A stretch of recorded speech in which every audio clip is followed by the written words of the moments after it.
Hello. I'm here. Yes, I'm here.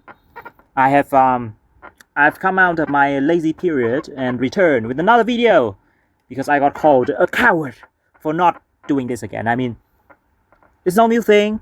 You can beat manifest hammering with bots. Yes, one bot, that's fine. Two bots I've done before, but I haven't. I didn't record it because it was a hassle, but uh it was pretty hard to do like I think there were like 5 or 4 consecutive successful another force with little mistake to make. So I didn't feel like doing it again. But ever since then, I got like new things, right? I got new things. So let's just put the cat out of the bag right here. We're gonna bully Seti again. It's just him. It's always him. Bully Seti again. But it's another level. We do it with 2 3 stars. I can't call up the Natore bot because she's not a bot, but yeah, you just have to get 3 stars sword characters, and there are no 2 bots that hold sword. I don't think so. So I have to use like another one. I'm just gonna call it bot clear anyway, so it doesn't matter. So the execution here is what matters the most, and for start, we're gonna go through the setup first. So for UO, how do you call this guy name? Just UO. I'm just yapping. Anyway, actual setup. We have UO with Scarblade and the Magic Shell bracelets because as much as I'd like to buff up this robot right here, I don't have a lot to go for. And yeah, just gonna hold the Scarblade to inflict pain. Maybe it matters. It doesn't. It shouldn't matter though. But yeah, it's just a sword. Magic Shell bracelet 20 speed, even though the speed is like 108. It's not great, but yeah, you just go with it what you got.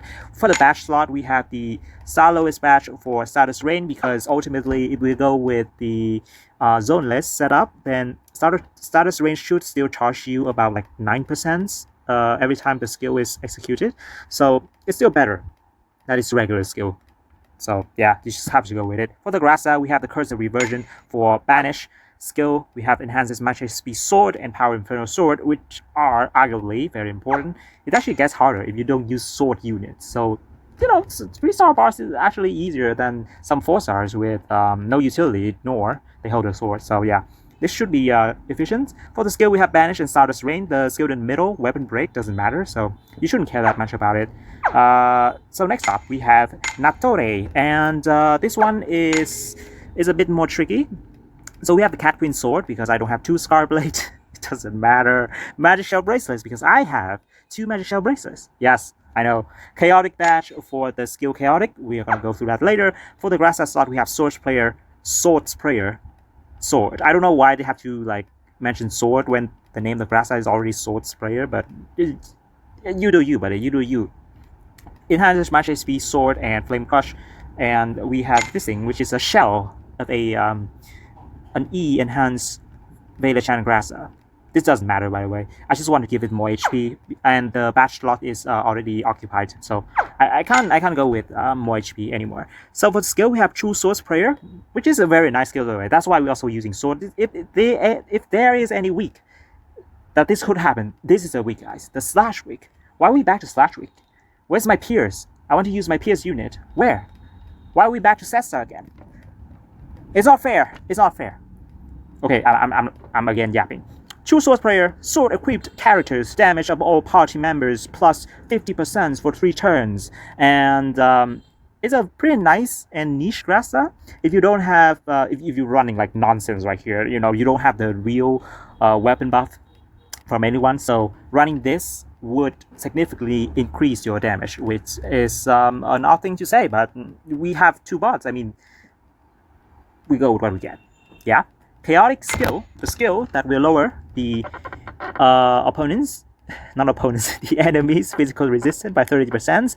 This skill is very dangerous because sometimes you ever use it, the manifest might kill you. So this is more like my failsafe because sometimes I can't execute the another force smoothly, and this is like, yo, everything down the drain here. This is the last chance. You gotta use this, man. You gotta use it. More damage, but you have to win that turn. So this is my failsafe, and I do tend to use it to make sure that I deal more damage that turn. But you have to take into consideration about your another force and how efficient you think it's gonna be. So it's kind of tricky, but you have to use it. For the spam skill, we have Fire Rush. Typical, typical. Then next up we have Auto, and this is why this guy is busted. This is why this guy is busted.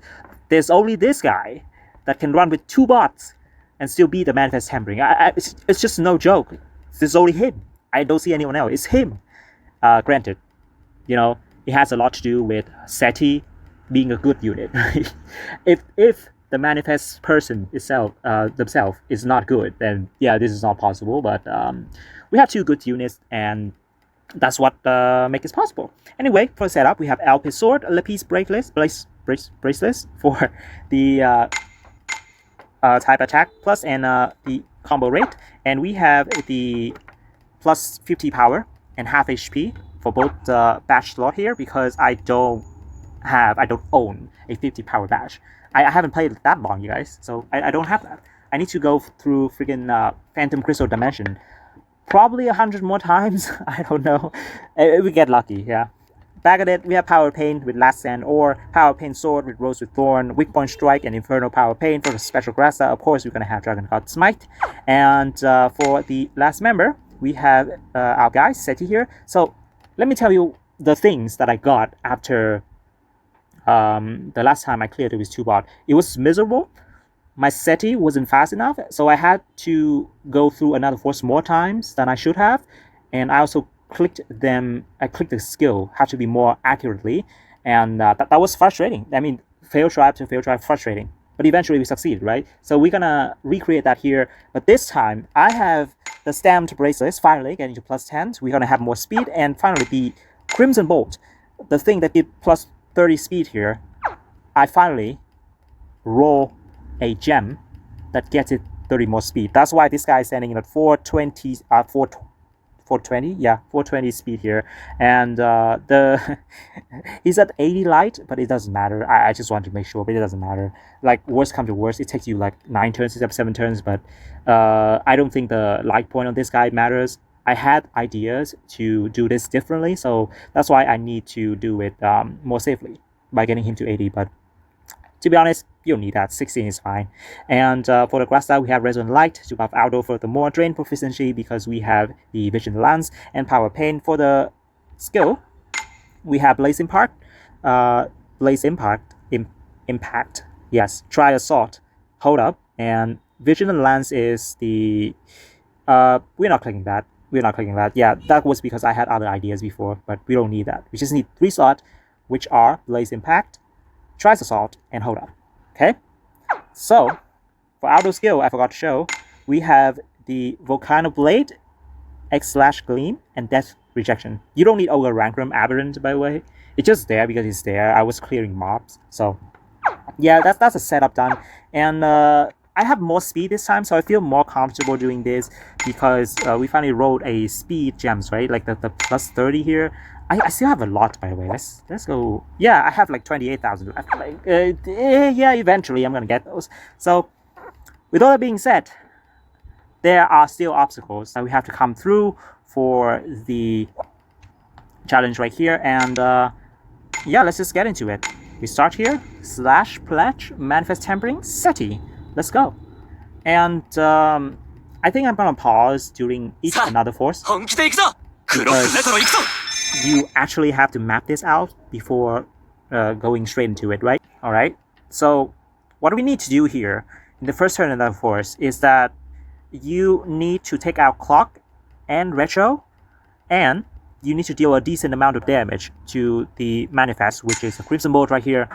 If not, it's going to be really hard for you on turn 3. It's going to be really hard. So what I'm going to do is that I'm going to stack 8 Retro count on SETI, and then we're going to start a burst as soon as possible with Death Rejection and Blaze and Hold Up at the same time. If you had like 8 stacks, then Hold Up is going to execute all the skills at the same time, and also it's not going to consume the stacks if you start a burst with it. So the idea here is that after you have taken out Retro, use Stellar Burst for hold up, the Tri Assault is gonna auto aim into Crimson Bolt, right? It's gonna auto aim into that, and then you have to switch target for SETI into Clock to click Tri Assault Raw again to lower the fire resistance. That is important, by the way.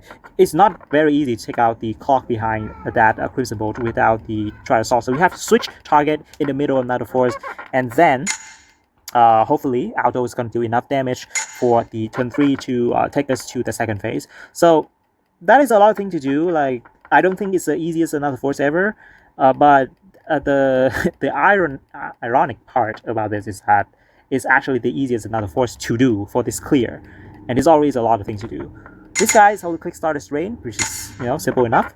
Choose Swords Prayer. You don't click Chaotic yet. Choose Swords Prayer and then Fire Rush. For Aldo, you also need to click for Counter Blade at the same time, and also Death Rejection with Stellar Burst.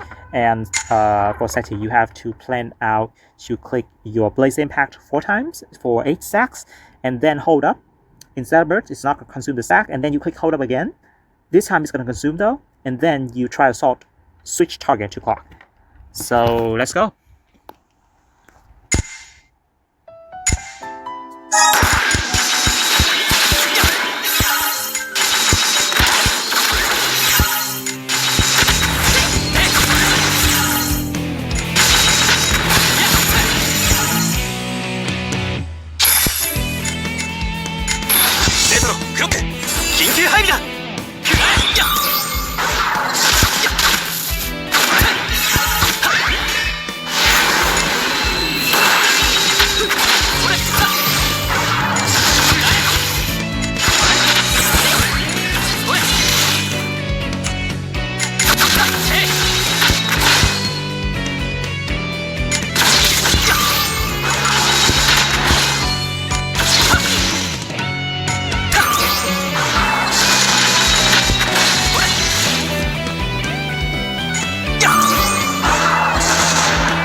Okay, now that's one another force done. We have a lot more to go, and I forgot to mention the psychic, by the way. It's just Iridian to charge your another force gauge, and Kuramaru for the slash resistance down. And for the second another force here, what you need to achieve is that you need to take this guy down to the HP stopper and enter phase 2. That's heavy work. Consider, like, first turn you did like only what, like 25% right here, and this time you have to do like even double that. But it's actually more possible this time because you know, you have Retro, Clock is not there, so you don't have to switch target. That's the important part right here. The tricky part is that now you have to involve the banish thing, Thingamajig. So I found that the easiest way to do this is that you're gonna click the another force, and then you click banish, and then you Stellar Burst at that same time, right? After you click banish, you click Stellar Burst. So you can buff Aldo again because you banish, remove all the stat. You actually have to remove the stat, by the way. We have the debuff right here on Aldo. We have the buff on the Manifest Crimson Bolt right there. So we have to remove all that. So banish, right? Click another force, banish, click Stellar Burst, Death Rejection, Blaze Impact, and then you have to Blaze Impact twice, 2 more times, right? Twice more. And then you are going to have to try Assault because the hold up is not going to execute all the skill this time. We don't have enough sack. So 2 more Blaze Impact, 1 in Stellar Burst, by the way. And those are 3. And hopefully we're going to take it down to the stopper. Of course, this, you have to choose Swords Prayer again. And now, the most unfortunate part about this is that if you click hold up in another force with 8 clock counter, then it's going to consume all the stack. And what is going to happen is that you reach the stopper, next turn, you absolutely need to go with hold up and 8 clock stacks. Or else your body's going to just go down. I mean, normal people would live. Surely, normal people would live like 5 stars, but bots, they're gonna die. So you absolutely need 8 clock counts by the end of this turn Another Force. So what we're gonna do is that we're gonna stack the clock count to 6, and then you spam hold up to reach the stopper, right? Once we reach the stopper, we're gonna get the last stack for clock counter, right? Clock count. We're gonna try Assault at the end of Another Force there, because ultimately you do need to click hold up to extend your Another Force, and if you click it with 8 clock count, it's gonna consume all that, and you need 8 at the end of Another Force. So it is very complicated, but you keep it at 6 and then make it 8 at the end of this turn. You got it? It's complicated. I would say it's a little bit complicated, and you have to pay attention to a lot of things, and hopefully I'm not gonna mess up this time, because I did mess this up a lot of times before. Like, can't even count. So let's go.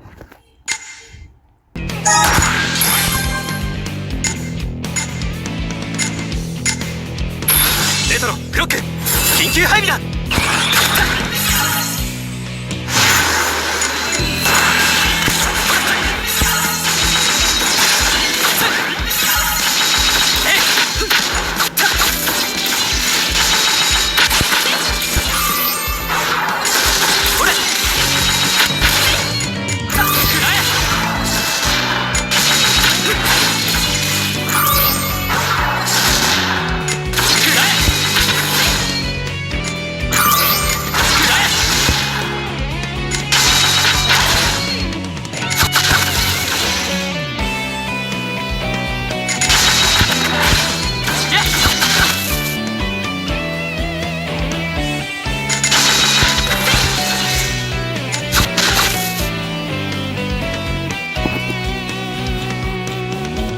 バックアップは任せた。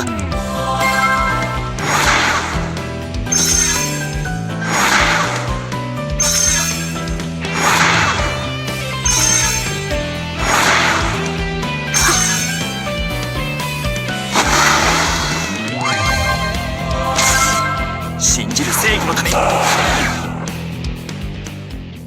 Yo, did you see that, by the way? I did make a minor mistake. I actually did. So instead of stacking like 6 stacks for the Another Force, I stacked like only 4. I only have 4 because I made a minor mistake. I clicked True Sword Sprayer twice. I click it twice, and to make up for it, I have to hold up probably once or twice more than I should have, and then I have to try Assault twice, or at the end of that Another Force there, or like 3 times, because I had spare times. Luckily, we do have spare times, all thanks to the almighty stamped bracelets and more speed on Crucible right away. So yeah, that's done. This turn we do have 8 clock counts right here. Yeah, as you can see, we have 10. So hold up is gonna tank all hit, and we're gonna be good from there. Let me just do this real quick.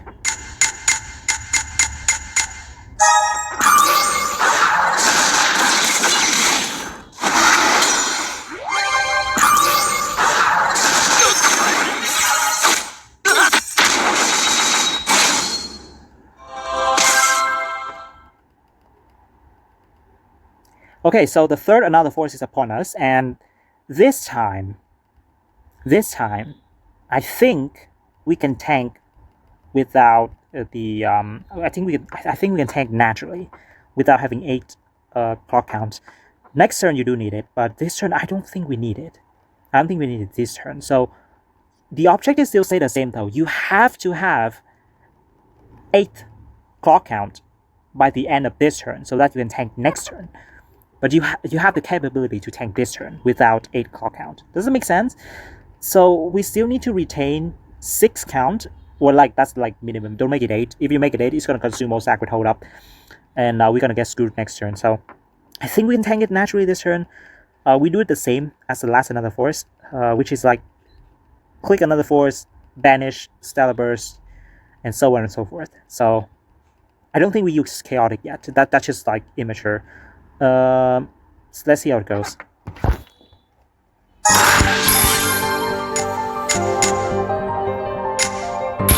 Retro Clock 緊急配備だ。 こ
Yeah, we did survive that. But you have to recognize at this point that that is RNG, because there's one skill that deals like single target damage, and if that one didn't go into Seti or Auto, instead it went into freaking, had it gone into the bot or the Night Sister, we would have been toasted. I could have prevented that actually, because I have the capability to hold up twice. I mean, hold up once in another force and then stack clock count again to 8, and then we're gonna hold up now once more. I think that's just too much to bear. Actually, that was what I did last time I did this clear with less speed. So it was actually like that last time. So I feel miserable doing that. So this time I cut myself some slack and, just rely on the 50-50 RNG, which is not so bad, by the way. 50-50 is a lot. Your chance to win is 50% is freaking high. So we're gonna be ready for the last another force right here. I'm gonna charge it. And then next turn, we're gonna do the same thing, but this time we go all in, right? We have chaotic this time. So this is my failsafe, because there were times that I didn't do enough damage from the last another force, and its HP is just like much higher. But this time we did it correctly. We didn't fumble, so its HP is like a little bit lower than 50%. But chaotic is a nail in the coffin. It's like my failsafe. So we're gonna use it now, and it's gonna make our another force easier. Not easier, but like more damage with another force. And the turn after this turn, right, should be the end of this clear. And we do have 10 clock count again. So now if you click hold up, we're going to be able to tank everything. You don't Stellar Burst here, though. You don't Stellar Burst. It's very important. You have the Stellar Burst for the start of the Nut Force, because you can banish and then you Stellar Burst right away. That is like the quickest way to activate Death Rejection after being banished. So yeah, let's just put an end this bully Seti with 2 bots. I don't know, 1 bot, 1 Night Sister, nice, whatever. It works that way, and I think this is the peak of another Eden Manifest tempering. Let's go.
Okay, so that was fun. I forgot to mention again, the absolute MVP of this clear is the psychic equipment right here, Recovery Stone, which is gonna heal your bot and also your Night Sister.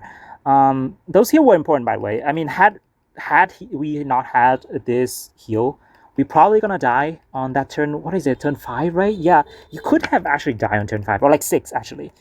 Now thinking about it, I think it's 6. I don't know, it's like 4. I can't recall it. So this item is actually important. Of course, like you don't have to use Iridian. You can use like anything else that could heal, I suppose, like Tetra.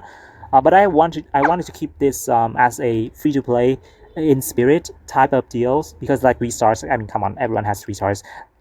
And so technically all our units aside from Seti are like free-to-play. So that's why the psychic I'm using is also free-to-play. We have better psychics to use, but like, yeah, that was pretty fun. And oh my god, that was exhausting.